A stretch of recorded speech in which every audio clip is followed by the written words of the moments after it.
here's the RFP. And in the RFP, it uses clear language to express that these camps can be used for a broad spectrum of people, not limited to travelers. Indeed, it doesn't even mention international travelers. It's just a broad latitude of people. And I'll send over the copy of the RFP after. So your government must be in negotiations and aware of these plans to potentially detain and isolate citizens and residents of our country and our province.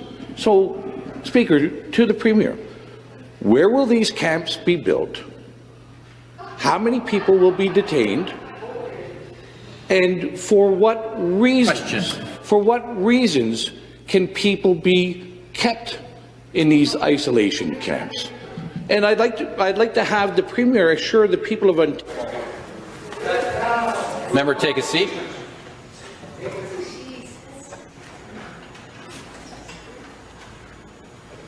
The next question.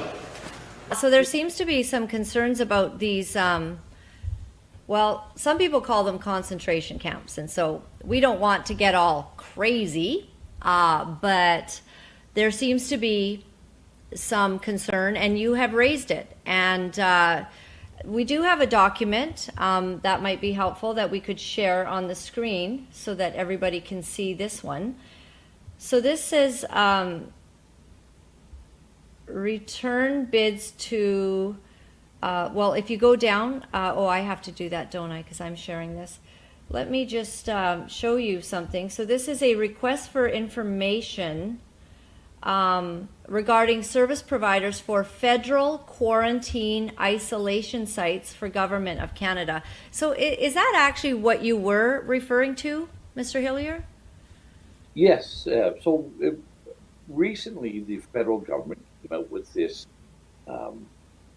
this document calling on expressions of interest to provide provision, isolation, quarantine facilities from coast to coast in every province and every territory.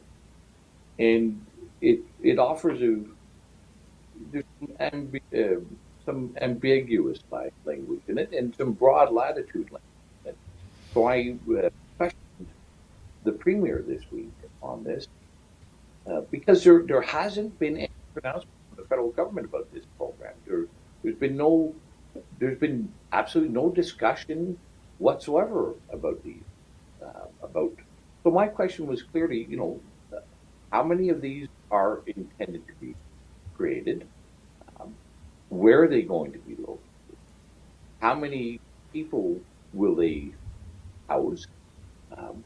And I attempted to get the answer and to assure the people of Ontario that what their purpose is.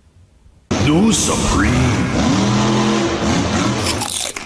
The pro-human resistance lives at Infowars.com, but only you can give this operation wings.